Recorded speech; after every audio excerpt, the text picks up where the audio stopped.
is impressive.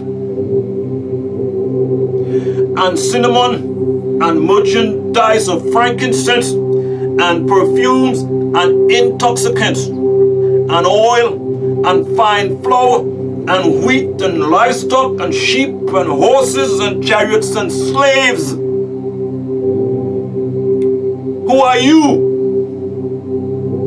The Nubians, and are still slaves of the Amorite after all these years.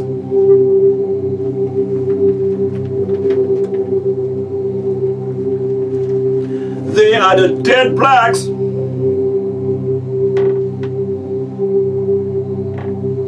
Negroes who out of their trust in the Caucasian man eagerly slave for him from Monday through Friday, all for the mighty dollar bill. And the very spirits of the nation of people, with all the money they acquire from the merchandise, they want to kill other people. The Amorite has no regard for life if it is in the way of his physical fulfillment of wealth. It's all a part of the crumbling of this decadent society. Its very fiber is shredding apart. And the fruits that your spirit lusted after, such as prostitutes, yet no more whores and harlots will be available, and are separated from you, and all kinds of things which are small and needed disappeared. Every convenience of everyday living will be gone. The basic necessities of life will be a thing of the past. No more import-export trade will mean an end of having the things that Americans normally take for granted.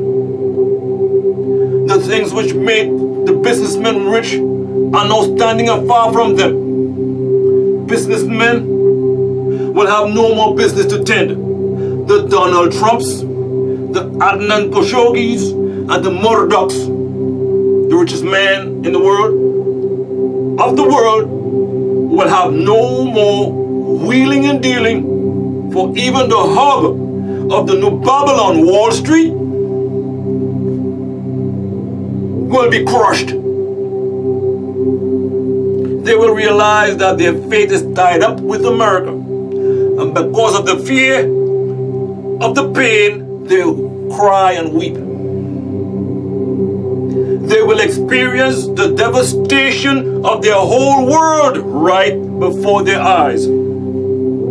Saying, plagued is that great city which was wrapped in silk and purple and red mask of gold and precious stones and pearls,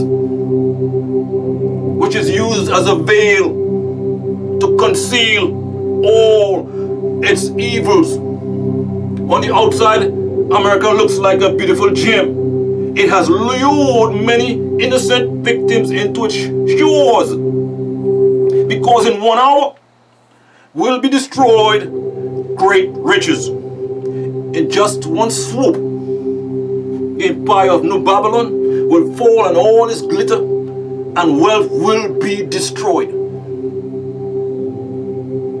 And all her leaders and all those who accompany with sailors and the ships and all who work in the sea, they too will stand afar. The Persian Gulf, the Suez Canal, and the Panama Canal will all be cut off from America control and trade. And they all cried when they saw the smoke of her burning, saying, "Who resembles this great city?"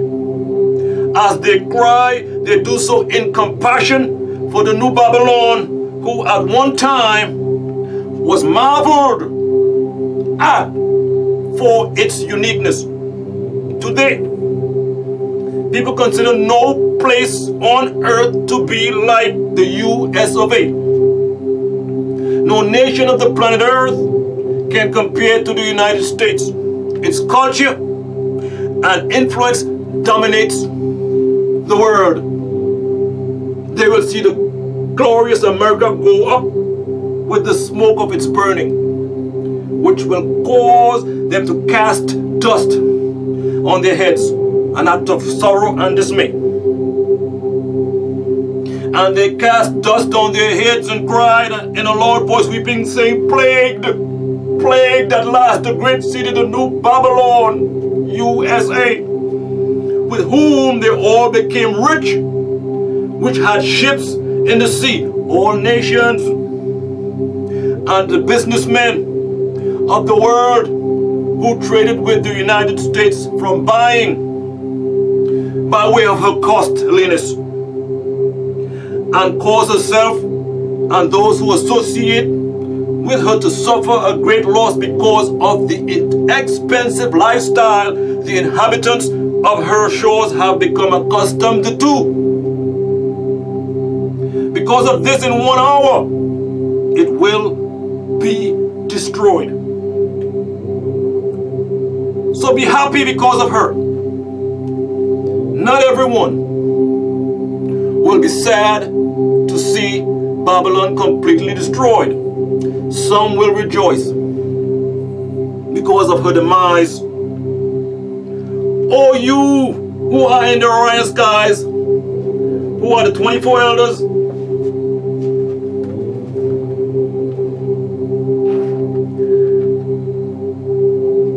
and the souls who have already been slain because of righteousness, O you who are the holy apostles and prophets, news bearers, who delivered messages to chosen men and women, because Theos sentenced her for you.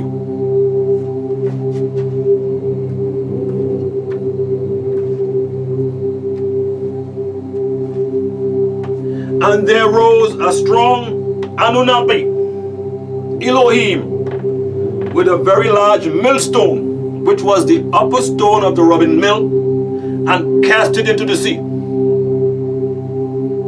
saying,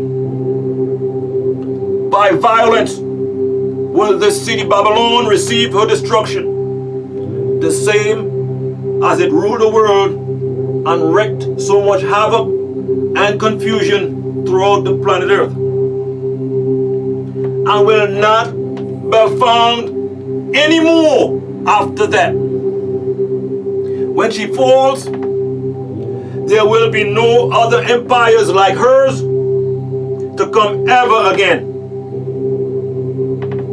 And there won't be heard in you, United States of America, New Babylon, from now on, any sounds of the plagues. The plagues will be over.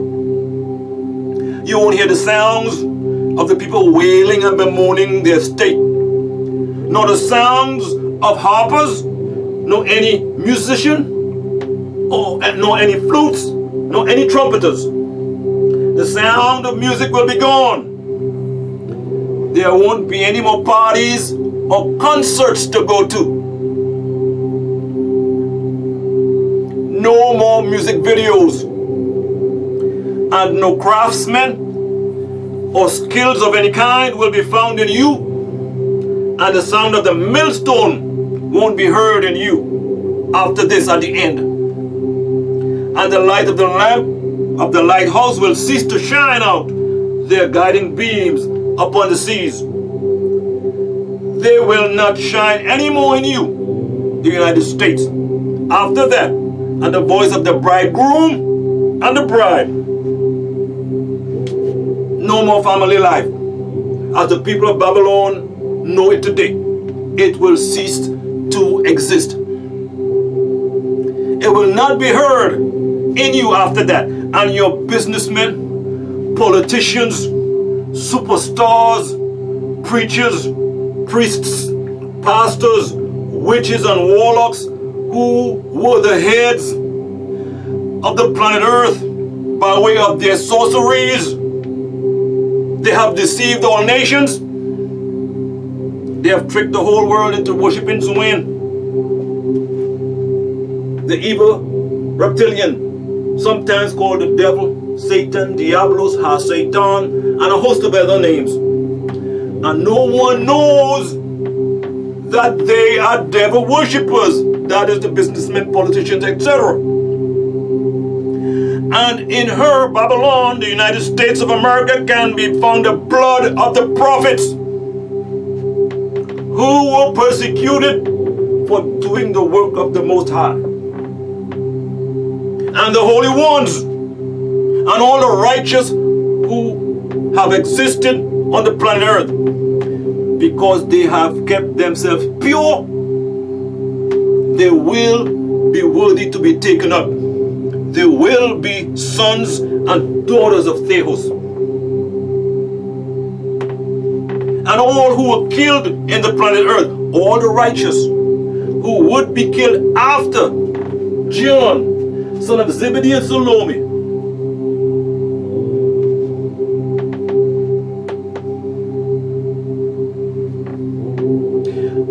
his time until the end. And after these things, I, John, son of Zebedee and Salome, heard a big voice of many crowd in the midst of the Uranus skies, which were the 144,000 who are now in heaven, saying, Praise, O Master Yeshua.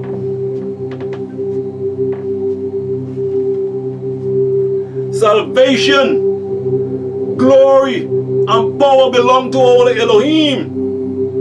For true and righteous are his judgments, for he have judged the big pornography. Women who did corrupt the planet Earth with her pornography. The whole world has been seduced by this harlot and the lifestyle and ways of America and its inhabitants. Because of her whorish ways, she will be inflicted with many diseases, and have avenged the blood of her servants, who were slain for their beliefs in the Most High, for righteousness' sake, out of her hand. And Babylon will suffer destruction by way of her own self. Then they, the 144,000, said a second time, Oh, El Elo and his Elohim,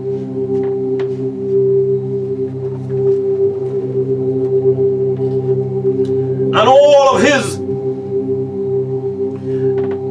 and the harlot, who is the great city now called New Babylon, America, whose smoke rose up, burning the city down to cinders, being totally annihilated by fire forever and evermore.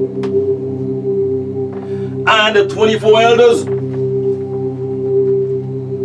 and the 4 living creatures, who are the spirits of the 4 world empire and their principal rulers that have prevailed upon the earth from the beginning of time,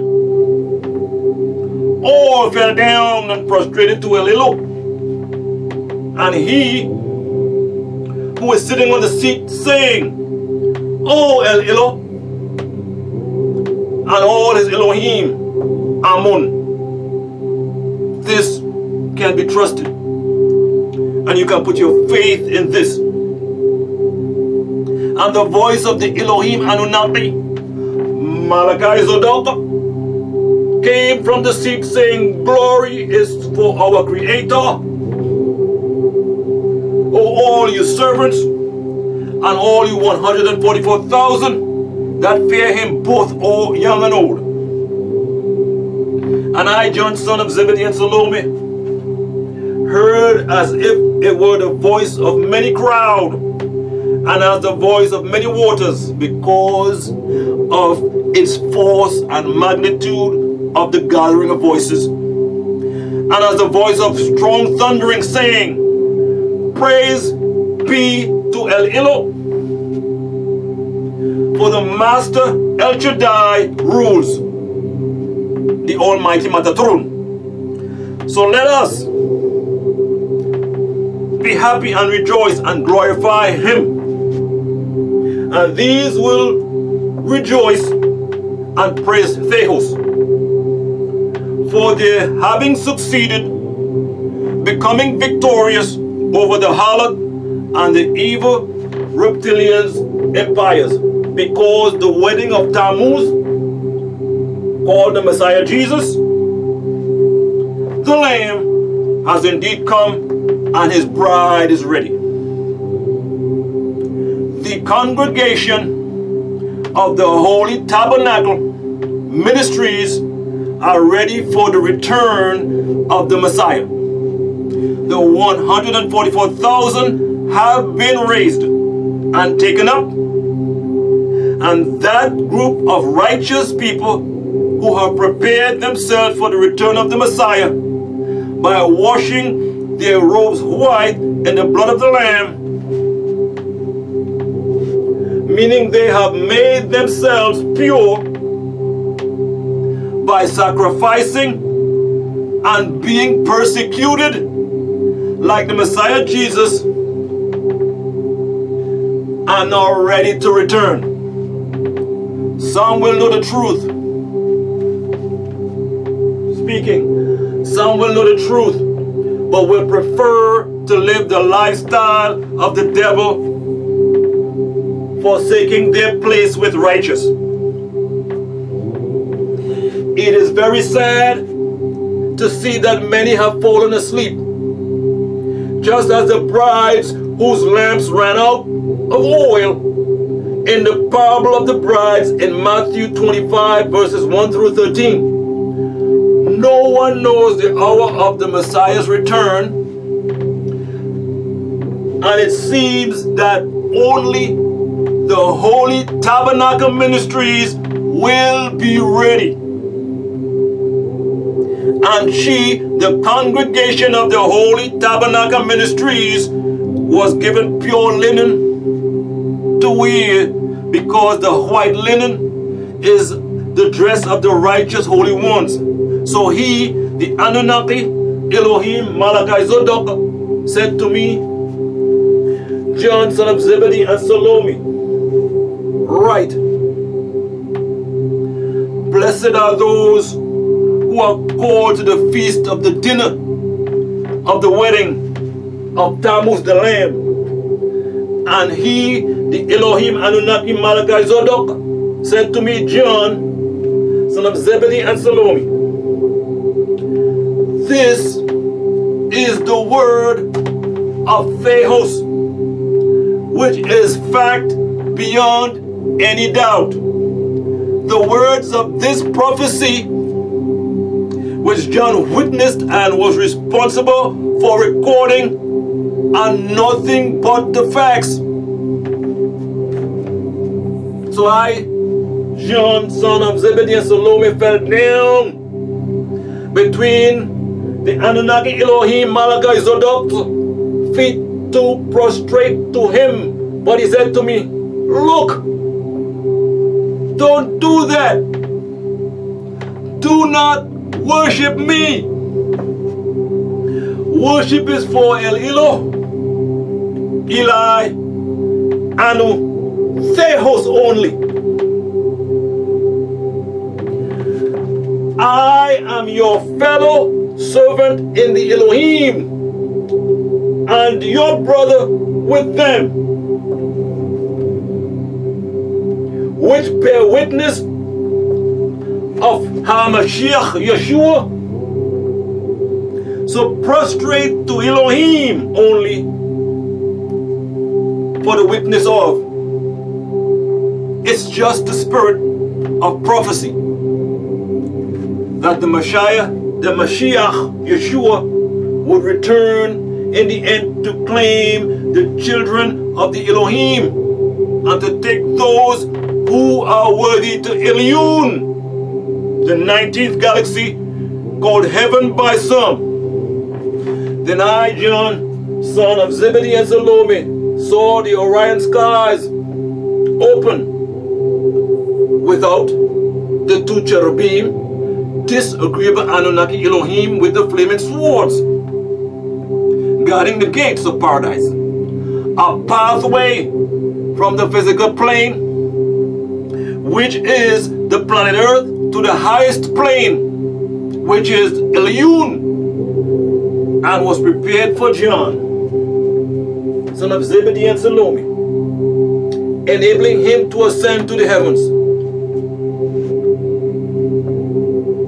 A white horse and a rider upon it, whose name was honest, Elamun, and truthful, El Sadug. And it is by justice that he judges and make war. The Messiah will stop the evil reptilian, but he will do it by the truth, not by the sword. Just like his Anunnaki, Elohim Malachi Zodok, who will herald his coming, the Messiah, will wage a war of words against the evil reptilian, the evil one. And his eyes resembled flames of fire. The white of his eyes were reddish. It also represents the penetrating power of knowledge. And on his head were many crowns, representative of the Israelite, Midianite, and Ishmaelite nations, who were made up of many tribes. And he had a name written which no one knew about but him alone. This name being Soul of Eli, and he was thrown about with outer garments sprinkled with blood, representing the suffering and persecution the Messiah Jesus endured. And his name is called the Word of Theos. The word of Theos can be explained as kun fayakun in the Ashuric, Syriac, Arabic, which means exist, and into existence it will become. Some Arab scholars say that the expression kun fayakun means be and it was. That it means Allah merely says to a thing be, and it instantly comes into existence like magic. They describe it as if it was done in an instant. Yet in chapter 19 of the Quran, Surah Al-Maryam, it describes the mother of the Messiah Jesus having the pain of labor. Quran 19, 23 and 24, originally revealed 44, 23 and 24. In other words, 9 months took place, and then she finally had labor pains of birth. If the Orthodox Sunni Muslims' implication of kun fayakun means exist and in an instance, then why was she pregnant for 9 months? The Messiah Jesus could have as well been made without having to start from his mother's womb. He could have been made full grown. So kun fayakun doesn't mean snap and it is done. The idea of the virgin immaculate birth that the Muslims believe in is a Christian concept. Nothing is taught in El's Holy Quran about it. The Christians would only mention it. They would never explain or teach it. The fact of the matter is that it is the Anunnaki, Elohim, Gabriel, who was sent down in the form of a well-made man to perform a physical act. The Holy Soul, who was the Anunnaki Elohim Gabriel, came from Theos by his word, being kun fayakun, therefore impregnating Mary by way of Theos' soul, giving conception to the Messiah Jesus. Theos, Allah, created man and all living creatures by the spark kun fayakun. This spark causes life to be and elements to come together. the physical manifestation of the word of Theos occurs through the Elohim. That's what John 1 through 3 is talking about when it says, in the beginning was the Word, and the Word was with God, and the Word was God. The same was in the beginning with God. All things were made by Him, and without Him was not anything made that was made.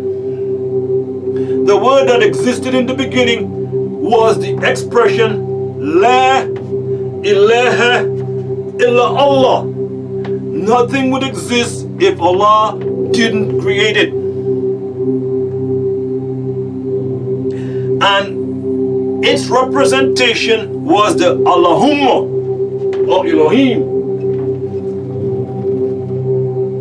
It does not represent the Trinity as Christians know it, and it does not represent the Messiah Jesus.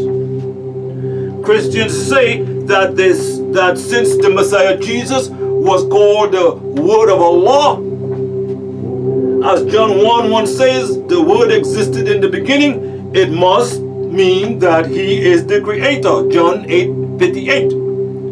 Other statements like these have led Christians to believe that this claim to be true.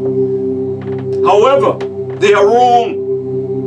First of all, the Messiah Jesus only existed in the beginning when all the Anunnaki, Elohim, were brought into existence. Then, therefore, he too existed before the creation of the world. When he says he existed before Abraham, he meant he was an Anunnaki Elohim. He came to tell all men that they were once Anunnaki Elohim, and to show them the way to regain their godly nature. Secondly, the Messiah Jesus became the physical presentation of Theos. Theos' word, the word incarnate. When during his baptismal in the Jordan River, Mark 1:9, the Holy Soul, the Holy Ghost, descended upon him. This is why it says the Word became incarnate. Thus, he was called the Word of God.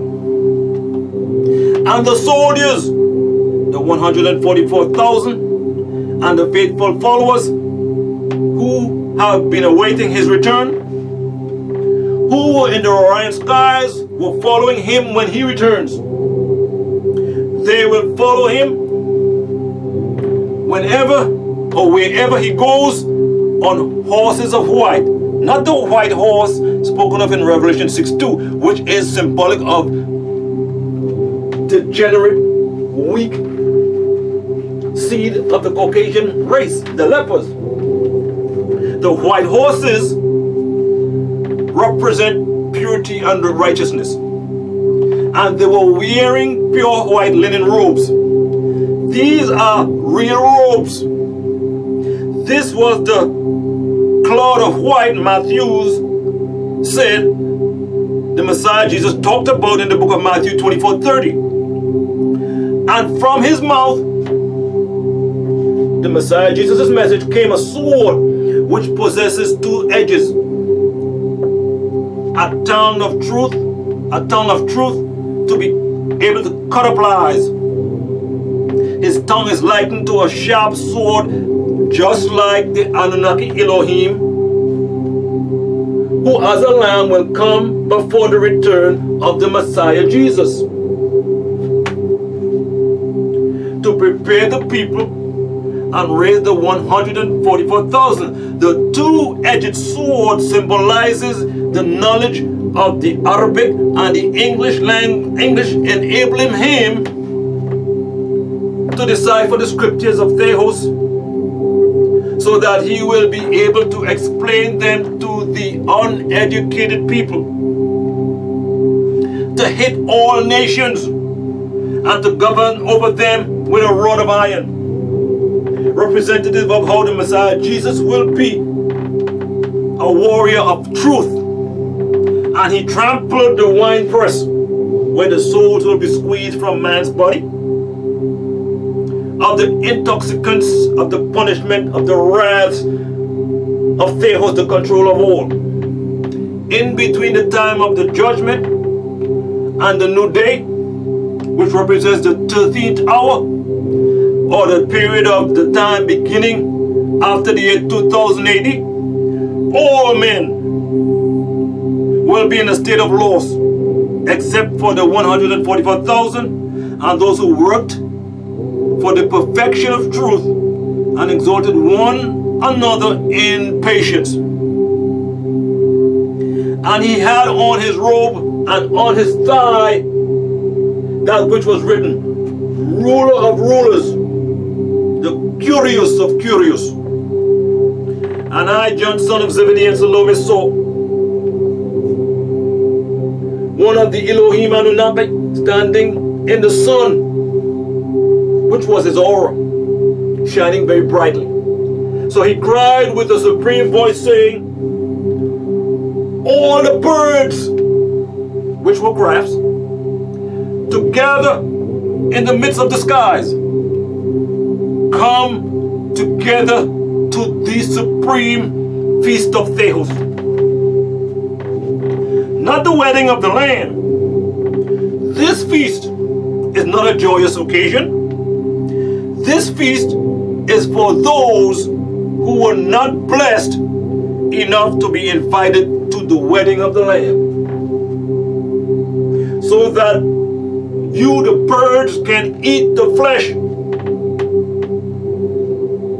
This is what the feast of the birds will be. They will eat the flesh of the unrighteous, just like the story of Abraham and the elephants. Abraham, 520 to 570 AD, the so-called Christian Nubian from Abyssinia, was the ambitious viceroy of Yemen. He successfully gained the title at the time when many were scrambling and arguing for this illustrious position. Abraham's main competitor for the position of viceroy was a man named Ariat, whom he invited to a duel. Ariat promptly accepted. When Abraham entered the duel, he did so with a young man called Atauda to defend him against being killed by Ariat. Ariat took a spear, striking Abraham's skull and splitting his eyebrow, nose, eye, and mouth, which is the reason that he was called split face.